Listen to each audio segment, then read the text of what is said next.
منعقد ہونے والی کانفرنس میں اپنی عدالت اور بیماری کے باوجود تشریف لے گئے ملک ہندوستان کی آزادی کا پروانہ لینے کے لیے، اور اس بڑے مجمع کے اندر جہاں دنیا بھر کے تمام سردار اور عہدے اور کرسی والے حضرات موجود تھے، مولانا محمد علی جوہر اپنی نقاہت، کمزوری، عدالت اور بیماری کے باوجود وہاں پر کھڑے ہوتے ہیں اور یہ بات کہتے ہیں کہ میں برطانیہ کی سرزمین پر اس لیے آیا ہوں کہ میرے ملک ہندوستان کو آزادی کا پروانہ ملے۔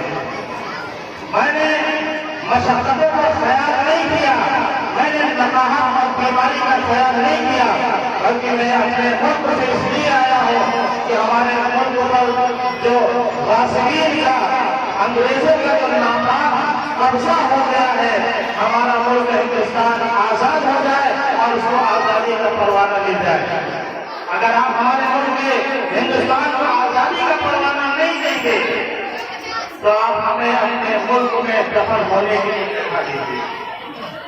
یہ وہ جملے ہیں عثمان بن قلندر کے حکومت میں مجاہدہ کے، جس نے ہندوستان کی محبت میں اور ہندوستان کی آزادی کے جذبے سے سرشار ہو کر برطانیہ کی سرزمین کے اوپر کہے تھے۔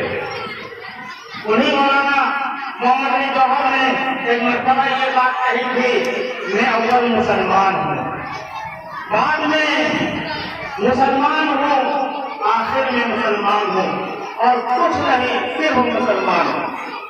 میں اول مسلمان ہوں، بعد میں مسلمان ہوں، آخر میں مسلمان ہوں، اور کچھ نہیں صرف مسلمان ہوں۔ لیکن جہاں ہندوستان کا مسئلہ آتا ہے، اس کی آزادی کا مسئلہ آتا ہے، اس کو بنانے اور سنوارنے کا مسئلہ آتا ہے، اس کی ویسے فرہنگ کو سلجھانے کا مسئلہ آتا ہے، تو پہلے میں ہندوستانی ہوں، بعد میں ہندوستانی ہوں، آخر میں ہندوستانی ہوں، اور میں کچھ نہیں صرف میں ہندوستانی ہوں۔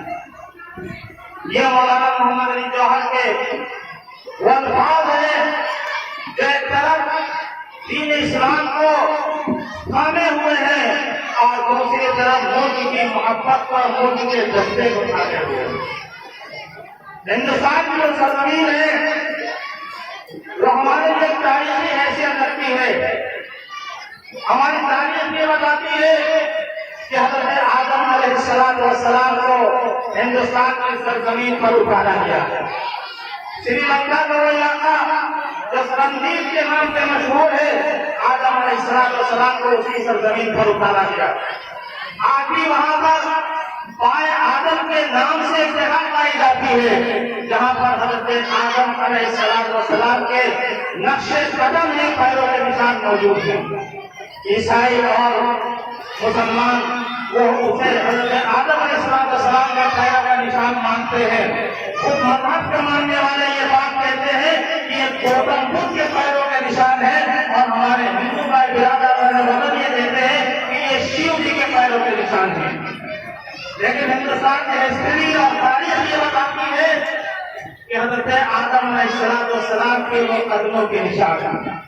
تو سرزمین ہند سے ہم مسلمانوں کا یہ ربط ہے، یہ تعلق ہے کہ اللہ نے جب پہلے انسان کو دنیا کے اندر بسایا تو آدم علیہ السلام کو ہندوستان کی سرزمین پر اتارا۔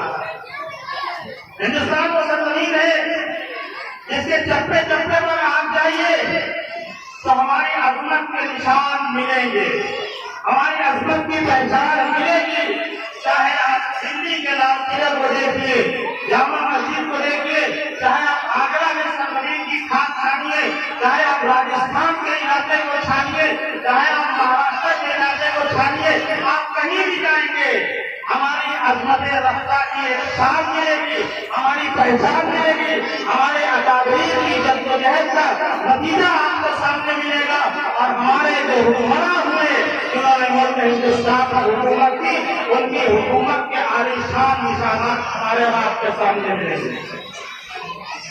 ملک ہندوستان تو وہ ہے جسے ہم نے اور آپ سب نے ہمارے اکابرین نے مل کر اسے سونے کی چڑیا بنایا تھا. صدیوں یہاں پر حکومت کی, صدیوں یہاں پر سلطنت کی, اور ایسی حکومت فرمائی, ایسا عدل و انصاف قائم کیا کہ تاریخ کے اندر, ہسٹری کے اندر آج بھی ان کے عدل و انصاف کی مثالیں دی جاتی اور انہیں دہرایا جاتا ہے. تو سرزمین ہند سے ہمارا وہ تعلق ہے, پتا پتا موٹا موٹا حال ہمارا جانے ہے, پتا پتا موٹا موٹا حال ہمارا جانے ہے, جانے نہ جانے, کچھ بھی نہ جانے, سارا بات تو جانے ہے. ہندوستان کے چپے چپے پر آپ جائیے, ہماری عظمت کے نشان ہمیں ملیں گے.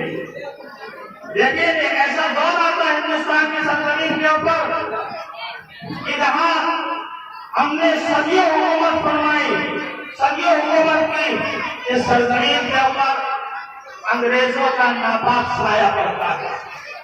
وہ انگریز جو یہاں تجارت کے مقصد سے آئے تھے, لیکن ان کے سینوں میں یہ بات چھپی ہوئی تھی کہ ہم ہندوستان کی سرزمین کو اپنی سرزمین بنا لیں گے اور یہاں کے لوگوں کو اپنا غلام بنا لیں گے.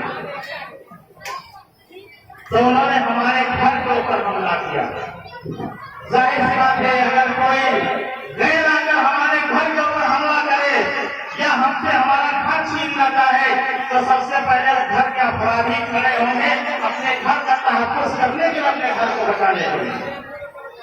ہندوستان کی آزادی کی جو جدوجہد ہے وہ 1-2 سال کی جدوجہد نہیں ہے, بلکہ 2-2.5 سال کا اس کی تاریخ محیط ہے.